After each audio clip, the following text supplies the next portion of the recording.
जंगल बैठे बेटा घास कते बन बैठेगा। कते जंगल बैठे बेटा घास कते बन बैठेगा। खोजत खोजत बेटा दिन हाँ भागेगा। खोजत खोजत बेटा दिन हाँ भागेगा। सुना होगे घर हाँ सुना होगे अंगना। तुर अगोरामा चोला पथरागेगा। कते जंगल बैठे बेटा घास कते बन बैठेगा। कते जंगल बैठे बेटा घास कते बन बैठेगा।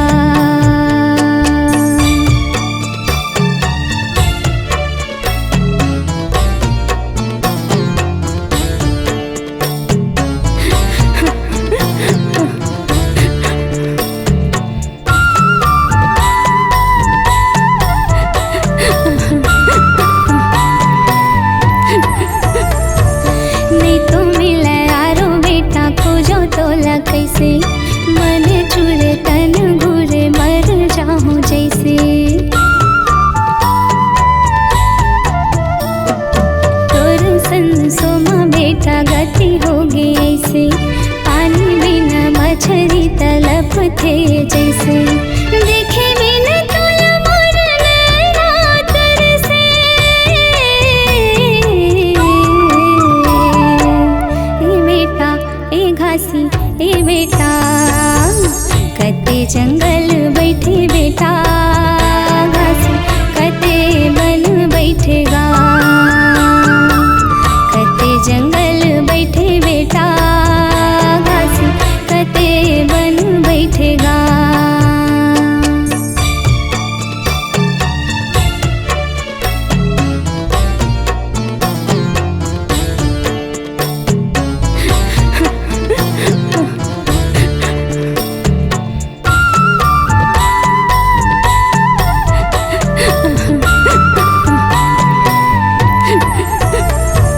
झर झर झर झर नैना मोहाए मोर। सुध नहीं है कहीं के मति छरियाए मोर। झर झर झर झर नैना मोहाए मोर। सुध नहीं है कहीं के मति छरियाए मोर। जीव रावी कट मोर कर लागेगा।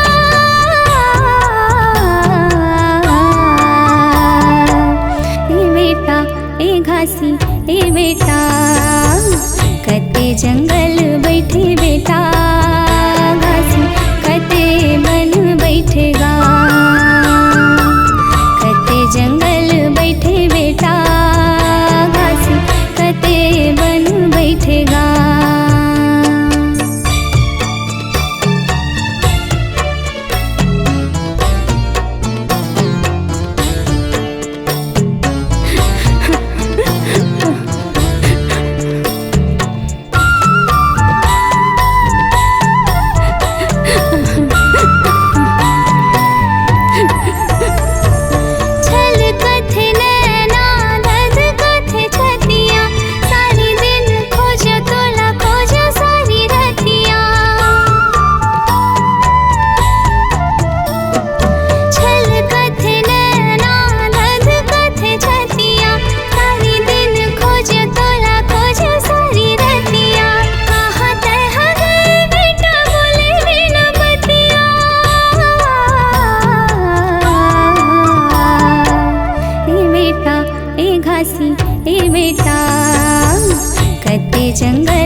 बेटा सोना बेटा तैहा बेटा राजा रे, कलप कलप रोवो लौट के आजा रे। सत्य अहिंसा के रतला दिखा जाना,